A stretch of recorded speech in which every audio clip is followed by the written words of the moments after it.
Alright, she's pretty lined up, pretty centered where I would like to have it. Set back as far as I like to. I had to take off the sway bar in order for the truck pan to sit lower. I didn't want to change the truck pan out the way so it's clear and doesn't even bottom out.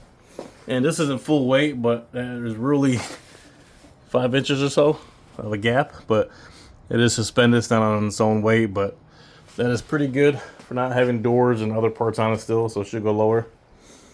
And that's how far back it's going to sit. I forgot the measurement of this post right here, but not too shabby.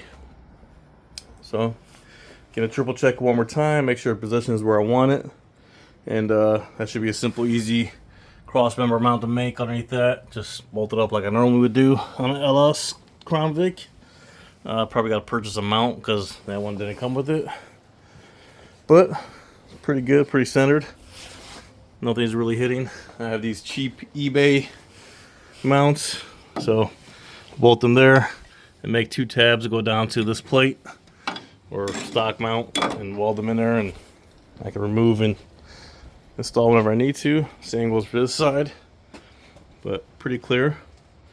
Notch the firewall just a little more, and it's not hitting the pan down there, so that's clear as I can, or can't really get to, but yeah, it's not hitting the pan down there, so that's a good 1/2 inch clearance. So, and still plenty of room for a radiator and fun turbo stuff. So, all in all, pretty good.